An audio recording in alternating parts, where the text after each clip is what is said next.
ఆదికాండం 19వ అధ్యాయం 17వ వచనం నుండి 20వ వచనం వరకు.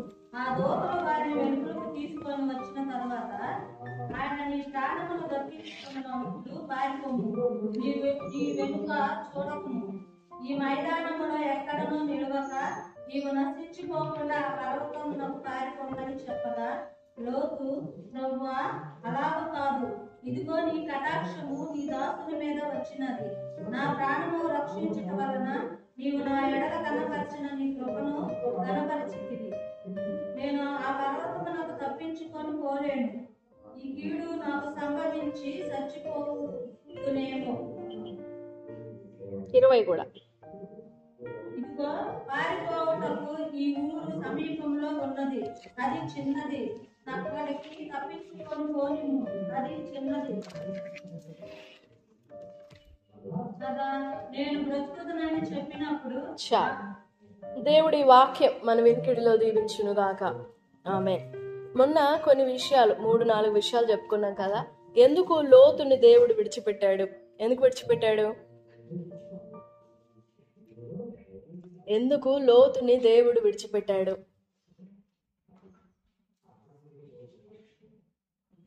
లోతు సొదొమ గొమొర్రా ప్రాంతాలను ఎంచుకునేటట్లు, ఎందుకు సొదొమ గొమొర్రాలను ఎంచుకునేటట్లుగా దేవుడు లోతుని విడిచిపెట్టాడు అని అంటే, 1 లోతు కన్నులు మూయబడిన వాడు, 2 క్రమశిక్షణ లేనివాడు, 3 గురి లేనివాడు, 4 తీవ్రత లేనివాడు. వినుకొండలో అదే, మన ఈ పూర్లో అదే, మన మేళ్లవాగులో అదే, మళ్ళీ ఇక్కడ అదే. మీకు ఎంతవరకు అర్థమైందో గుర్తుండిందో తెలియదు. ఇంతకీ లోతును దేవుడు విడిచిపెట్టాడని తెలుసా? లోతును దేవుడు విడిచిపెట్టాడా? కృపలో నుండి తొలగిపోయాడా లోతు? ఆశీర్వాదంలో నుండి, జీవంలో నుండి, వాగ్దానంలో నుండి, ప్రమాణములలో నుండి తొలగిపోయాడా లోతు? తొలగిపోయాడు.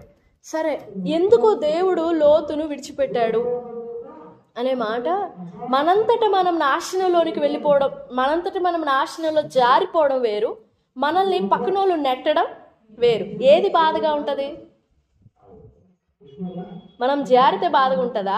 వేరొకరు మనల్ని నెడితే బాధగా ఉంటుందా? వేరొకరు వచ్చి మనల్ని, ఆ వేరొకరు దేవుడే అయితే ఆ జీవితమే ఇక్కడ కనపడుతుంది. లోతు దేవుడు విడిచిపెట్టేశాడు లోతుని. సొదొమ అంటే బర్నింగ్ డౌన్,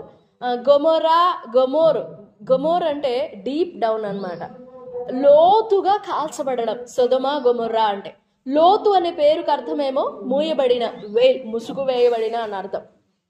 కన్నులు ఎత్తలేని వానిగా, దేవుని ప్రత్యక్షతను చూడలేని వానిగా, దేవుని వాగ్దానమును గ్రహించలేని వానిగా, తన పక్షముగా చేయబడుతున్న ప్రార్థనా విజ్ఞాపనలను గ్రహించే తీవ్రత లేని వానిగా, క్రమశిక్షణ లేని వానిగా, గురి లేని వానిగా చూస్తాం లోతుని. కానీ ఈ పునరుత్థాన దినాన మరొక విషయాన్ని ధ్యానం చేసుకుందాం. ఇప్పుడు మనం చదివిన 17వ వచనంలో ఆ దూతలు, ముందు వచనం కూడా చూడండి, 16వ వచనం, అతడు తడవు చేసెను, అప్పుడు అతని మీద యెహోవా కనికరపడుట వలన ఆ మనుష్యులు అతని చేతిని, అతని భార్య చేతిని, కుమార్తెల చేతులను పట్టుకొని వెలుపలికి తీసుకుని వచ్చి ఆ ఊరి బయట ఉంచారు. తడవ చేస్తున్నాడు అని చెప్పేసి దేవుని కనికరం వచ్చింది. ఈ లోతు జీవితంలో ఈ 19వ అధ్యాయంలోనే 3 మాటలు కనపడతాయి చూడండి. ఒకటేమో యెహోవా కనికరము 16వ వచనంలో, 18వ వచనంలో నీ కటాక్షం అంటే దేవుని కటాక్షం, ఇంకొక మాట నీ కృప అంటే దేవుని కృప. ఎన్నొచ్చినాయి అక్కడ? యెహోవా కనికరము, యెహోవా కటాక్షము, యెహోవా కృప. ఎంత అద్భుతమైనవి! కానీ వీటిలో ఏదైనా అనుభవించాడా? యెహోవా కృప, యెహోవా కనికరం, యెహోవా కటాక్షం ఏమైనా తన అనుభవంలో చూశాడా లోతు? చూడలా. ఎందుకని? సరే, గురి లేనివాడు, ప్రత్యక్షత లేనివాడు, కన్నుడు తెరవబడినవాడు, క్రమశిక్షణ లేనివాడు, వదిలేద్దాం. దేవుడు ఎక్కడికి వెళ్ళమన్నాడు లోతుని? ఈ పట్టణముల మీదకి నాశనం రాబోతుంది, అగ్ని గంధకాలు నేను పంపించబోతున్నాను, నాశనం చేయబోతున్నాను, నీవు ఎక్కడికి వెళ్ళి తప్పించుకోవాలని చెప్పాడు దేవుడు లోతుకి. ఎక్కడికి వెళ్ళమన్నాడు? 17వ వచనం చూడండి.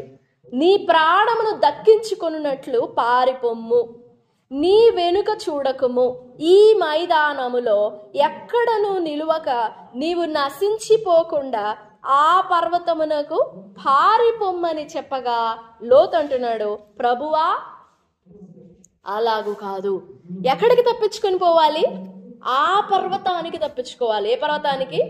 పేరు లేదు, ఆ పర్వతానికి. ఈ సొదొమ గొమొర్రాల నుండి బయటికి తీసుకొచ్చి ఇక్కడి నుంచి ఆ పర్వతానికి వెళ్ళు, నువ్వు ఆ పర్వతమునకు చేరేంత వరకు ఈ పట్టణాన్ని నేనేం చేయలేను. ఎందుకంటే నీ సేఫ్టీయే ఫస్ట్ ప్రిఫరెన్స్, ఫస్ట్ ప్రయారిటీ నీ సేఫ్టీ, తర్వాత ఈ పట్టణం మీద కోపం ఉగ్రత గుర్పించడం. ఈ మాట చెప్తే లోతు అంటున్నాడు 19, నీ కటాక్షం నీ దాసుని మీద వచ్చింది, నా ప్రాణం రక్షించడం వలన ఘనపరిచితివి. నేను ఆ పర్వతమునకు తప్పించుకొని పోలేను, ఈ కీడు నాకు సంభవించి చచ్చిపోవుదునేమో. ఏ కీడు?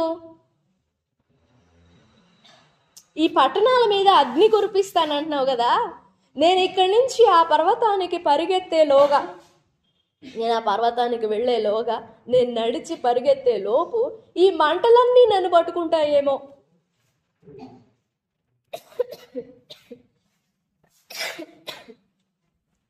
ఈ కీడు నన్ను కూడా తరిమి పట్టుకుంటాదేమో. సో నేను ఆ పర్వతానికి వెళ్ళలేను.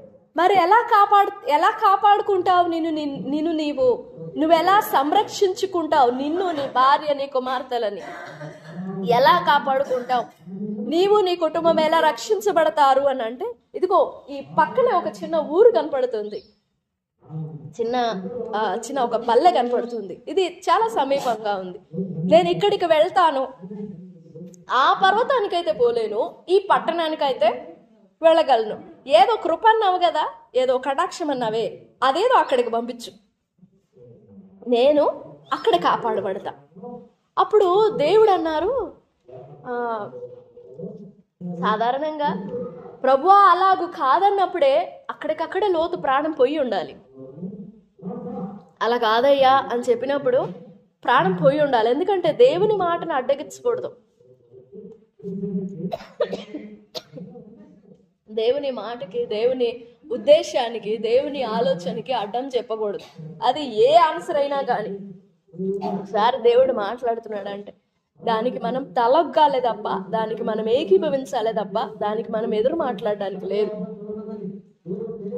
అప్పుడే ప్రాణం పోయి ఉండాలి. కానీ దేవుడు కనికరపడి, సరే ఈ విషయంలో నీ మొర ఆలకించాను, సరే బయలుదేరి ఇక్కడి నుంచి అని అంటే బయలుదేరాడు. వెళ్ళాడు. తెల్లవారినప్పటికీ ఆ పట్టణానికి చెప్పాడు కదా, ఆ ఊరి పేరు Sawyer, English and హీబ్రూలో jowar.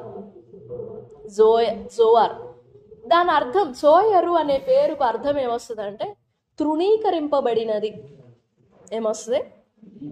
Sawyer అంటే అర్థం తృణీకరింపబడినది. దేవుడు కృపిచ్చాడు, కనికరం ఇచ్చాడు, కటాక్షం ఇచ్చాడు. కానీ లోతు ఏం ఎంచుకున్నాడు? తృణీకారం ఎంచుకున్నాడు. ఏమెంచుకున్నాడు? సరే వెళ్ళాడు, పోనీ అక్కడన్నా క్షేమంగా ఉన్నాడా?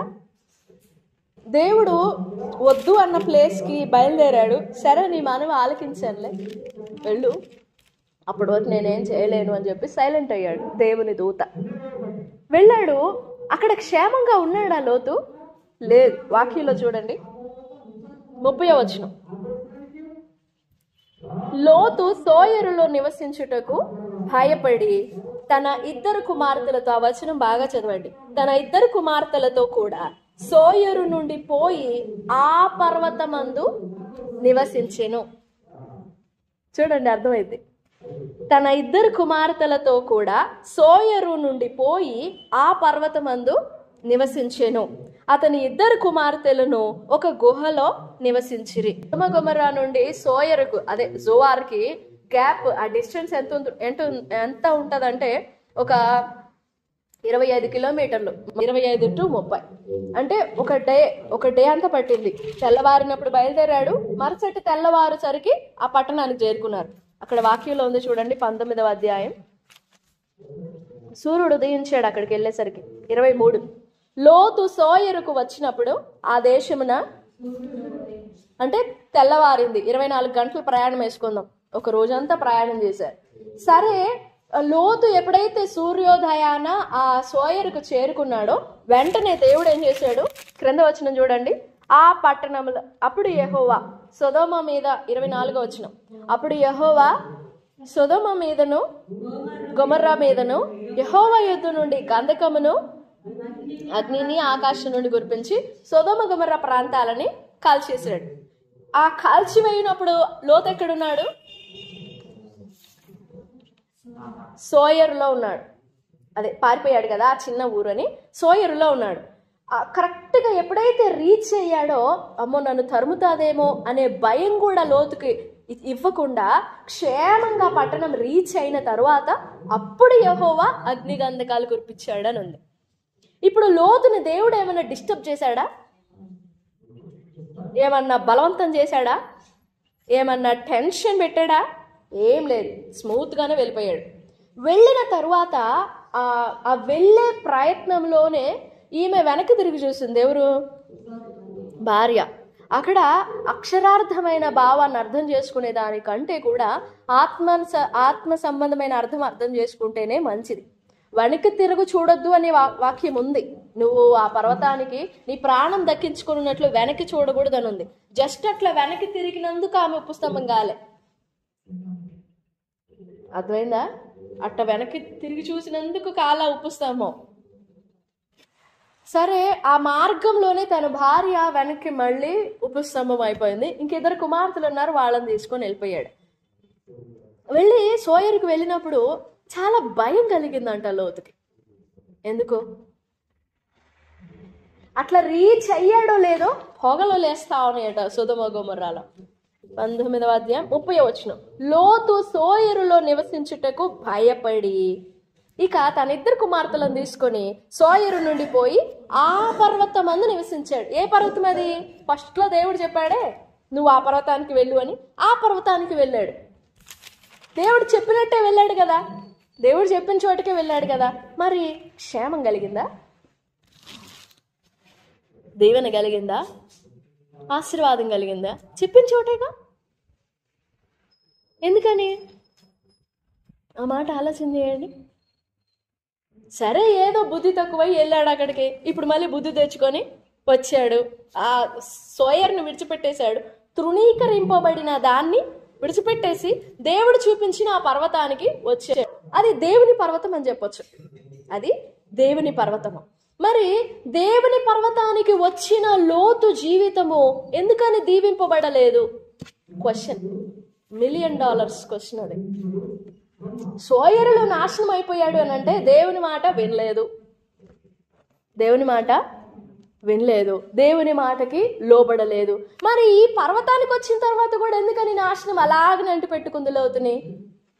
సోయరులో ఉన్నప్పుడు అలాంటి అపవిత్రమైన కార్యం జరిగింది అని అంటే సరే, మాట వినలేదు కదా, ఆ అవిధేయత అంత పాపం తీసుకొచ్చింది, అంత నాశనం తీసుకొచ్చింది అని మనం యాజ్ ఇట్ ఈస్ గా కంప్లీట్ గా కన్ఫామ్ గా చెప్పేసేయచ్చు. మరి ఆ పర్వతానికి వచ్చిన తర్వాత ఇలాంటి కార్యం జరగడం ఏంటి? దేవుడు చెప్పిన పర్వతం కదా అది. దేవుడు చెప్పిన దాని విషయంలో ఎందుకని ఇలాంటి నాశనం కలిగింది? లోతే అడుగుతాడు క్వశ్చన్, నువ్వే కదా నన్ను ఇక్కడికి రమ్మన్నావు, మరేంటి నా జీవితంలో ఇలా జరిగింది? అప్పుడు దేవుడు ఏం సమాధానం చెప్తారు మీరు చెప్పండి. ఎందుకని ఆ పర్వతానికి, దేవుడు చెప్పిన పర్వతానికి వచ్చినా గాని ఆ కృపయో లేదా కటాక్షమో లేదా కనికరమో లోతుని ఆవరించలేదు. ఇక్కడ ఉన్న కృపను వద్దు అనుకొని వెళ్ళిపోయాడు. సరే, ఆడ కృప లేదు. ఇక్కడున్న కటాక్షం కనికరాన్ని వద్దు అనుకొని అక్కడికి వెళ్ళిపోయాడు, అక్కడ లేదు. మరి ఈ కృప దగ్గరికే వచ్చాడు కదా, ఈ కనికరం దగ్గరికే వచ్చాడు కదా, ఈ కటాక్షం దగ్గరికే వచ్చాడు కదా, ఈ పర్వతం అందు తనకు అన్ని క్షేమం కలగాలి కదా, తనకు అన్ని మంచి జరగాలి కదా. అలా ఎందుకని జరగలేదు లోతుకి? దేవుడు ఎందుకని లోతుని కాపాడలేకపోయాడు? ఎందుకని లోతుని భద్రం చేయలేకపోయాడు? ఎందుకని లోతు దీవింపబడలేకపోయాడు? ఎందుకని లోతు ఆశీర్వాదాన్ని రుచి చూడలేకపోయాడు? తను కాపాడలేకపోయాడు, తను కాపాడబడలేదు, తన బిడ్డలు కూడా కాపాడబడలేదు, తన సంతానం కాపాడబడలేదు. ఎందుకని? ఏం దేవుని మాటలో క్షేమం లేదా? దేవుడు చెప్పిన దానిలో క్షేమం లేదా? ఉంది. మరి ఎందుకని అక్కడ నాశనం కలిగింది?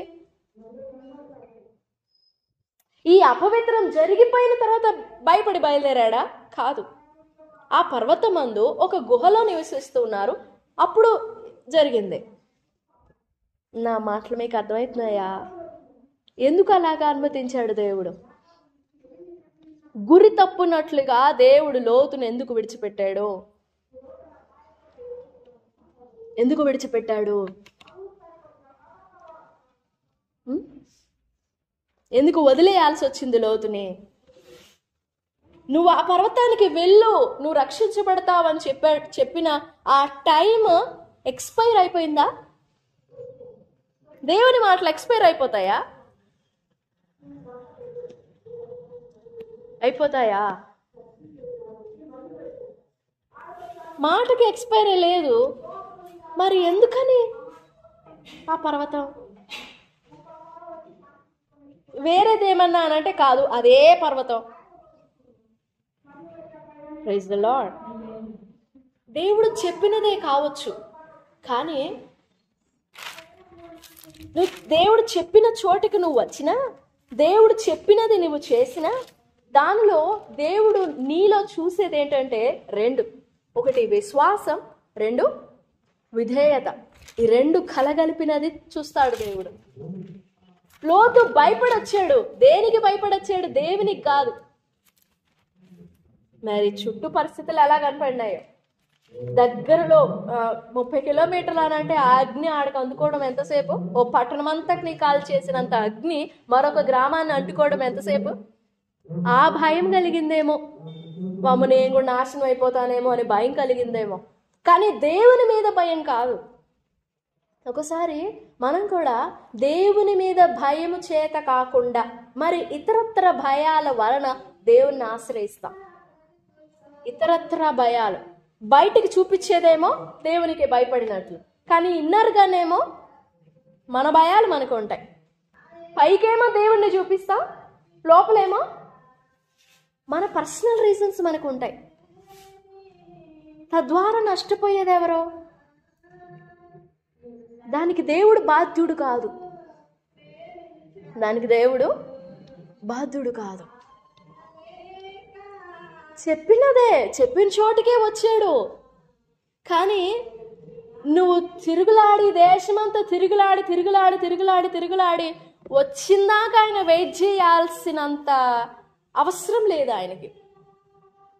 He doesn't wait for anyone. నువ్వు వెయిట్ చేయాలి దేవుని కోసం, కానీ దేవుడు నీ కోసం వెయిట్ చేయడం అదెంత భయంకరమైన కార్యమో ఆలోచించండి. ఆ తప్పు మార్గంలో ఏం లేడు, రైట్ ప్లేస్కే వచ్చాడు, కానీ జారిపోయింది. అందుకే దేవుని మాటని ఎప్పుడైనా కానీ దేవుని మాటని చాలా జాగ్రత్తగా భయముతో వణుకుతో ఆలకించాలి. వన్స్ నువ్వు మిస్ అయ్యావా తిరిగి ఆ మాటని పొందుకోవడం ఇంపాసిబుల్. మరి వాక్యానికి ఎక్స్పైరీ ఉందా అనంటే లేదు, కానీ నీకు ఆ టైంలో ఇచ్చిన కృపని మాత్రం ఇవ్వడు దేవుడు. ఇంకా వన్స్ నువ్వు దాన్ని పోగొట్టుకున్నావా ఇంకా అది పోయినట్టే. బికాస్ నీకు నేర్పాలి కదా, దాని విలువేంటో నీకు నేర్పాలి కదా. ఇంకో నెక్స్ట్ టైం నువ్వు భయపడడానికి దేవుడు నీకు నేర్పాలి కదా. అందుకని అలా అనుమతిస్తాడు. మన జీవితాల్ని పరీక్ష చేసుకుందాం. దేవుని మాటని దాటిపోతున్నామా? దేవుని ఉద్దేశాన్ని మళ్ళీ తిరిగి రావచ్చు, కానీ నువ్వు బయటకు వెళ్ళావుగా. ఆ సోయర్ గాలి నీకు తగలకూడదనే కదా నిన్న ఆ పర్వతానికి వెళ్ళమంది. తృణీకరింపబడినది చిన్నది. జువార్ అంటే చిన్నది, చిన్నదిగా చేయబడినది, తృణీకరింపబడినది, నష్టపరచబడినది. వెళ్ళావు, నాశనం అనుభవించావు, అక్కడే అపవిత్రం అయిపోయినాయి తన బిడ్డల మనస్సులు కానివు, వాళ్ళ ఆలోచనలు కానివు. ఆల్రెడీ అపవిత్రపరచబడిన ఆ మనస్సులు ఇక్కడికి వస్తే ఏం ప్రయోజనం? ఉన్న అపవిత్రత అంతా ఆ ప్లేస్ లో కడిగి వేయబడుతుందా? అలా కడగడానికి ఉన్నాడు దేవుడు. దేవుని మాట అదొక్కటే మనకు అర్థమవుతుంది అక్కడ. దేవుని మాటను ఎంత క్విక్ గా, ఎంత సివియర్ గా, సీరియస్ గా మనం ఆలకిస్తామో, దాన్ని తొలగిపోయి నువ్వు మళ్ళీ ఎంత వేగంగా పరిగెత్తుకుంటూ వచ్చినా గానీ దేవుడు దాన్ని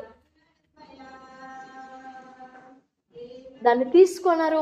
దానికి బెస్ట్ ఎగ్జాంపుల్ లోతే. దానికి చక్కని ఉదాహరణ లోతే. మన హృదయాల్ని, మన జీవితాల్ని పరీక్ష చేసుకుందాం. దేవా, నేను లోతు వలె గురి తప్పిపోయానా? గురి నుండి తొలగిపోయానా?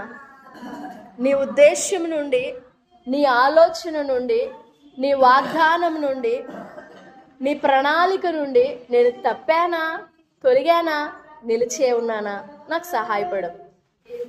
ప్రభు సన్నిధిలో చాలా జాగ్రత్తగా, చాలా భయముతో, వణుకుతో సరి చేసుకోవాల్సిన అవసరం మనకి ఎంతైనా ఉంది.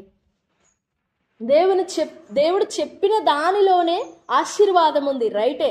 కానీ చెప్పిన టైంలోనే ఉంది దీవెన. మళ్ళా తిరిగి ఆ స్థలం చేరుకున్నా కానీ ఏం లేదు. ఇప్పుడు కయీను హేబేలు లాగా అర్పించలేకపోయాడు. దేవుడు హేబేలును లక్ష్య పెట్టాడు, గౌరవించాడు, గణపరిచాడు, అయిపోయింది. సేమ్ హేబేలు అర్పణని మరలా కయీను తీసుకొస్తే అంగీకరిస్తాడా దేవుడు? హేబేలు అంగీకరించావు కదా, ద సేమ్ అర్పణని నీకు తీసుకొచ్చానయ్యా అని అంటే అంగీకరిస్తాడా? అలాగనమాట ఇది కూడా. ఆ టైం, సమయం, ఆ పరిస్థితి సరి చేసుకోవాలి. చక్కని వాక్యం ఏం చెప్తుందంటే ప్రకటన గ్రంథంలో, నువ్వే స్థితిలో పడుతువో దాన్ని సరి చేసుకో. ఆ క్రియ ఏంటో దాన్ని సెట్ చేయి. దాన్ని సెట్ చేయకుండా ఊరంతా తిరిగినా, దేశమంతా తిరిగినా నీకు అది మారు మనసుగా ఎంచబడదు. నీ స్థానాన్ని, నీ వద్ద నుండి నా దీపస్తంభాన్ని తొలగించడానికి సిద్ధంగా ఉన్నాను. సో ఈ మధ్యాహ్న కాల సమయంలో మనం దేవుని మాటను ఎలా పరిగణిస్తున్నాం, మనం దేవుని మాటని ఎలా వింటున్నాం, ఎలా తీసుకుంటున్నాం, ఎలా గ్రహిస్తున్నాం, అసలు ఆ మాటని ఎలా కన్సిడర్ చేస్తాం, మనం పరీక్ష చేసుకుందాం, పరిశీలన చేసుకుందాం. దేవా, నీ మాట విషయంలో నాకు భయం ఇవ్వు, నీ మాట విషయంలో నాకు గ్రహింపు ఇవ్వు, నాకు జ్ఞానం ఇవ్వు, నాకు వివేకం ఇవ్వు. లోతు వలె కాల్చబడిపోవు దానిని, తృణీకరింపబడిన దానిని ఎంచుకునేట్లుగా నన్ను విడిచిపెట్టొద్దు. తృణీకారమైనది నేను ఎంచుకునేటట్లుగా నన్ను వదిలేయొద్దు. నాకు సహాయపడు. నన్ను దాటిపోకొని ప్రభు సన్నిధిలో వేడుకుందాం. ప్రభు సహాయపడతారు. దేవుడి మాటలన్నీ మన వెనుకటిలో దీవించును గాక. ఆమేన్, ఆమేన్.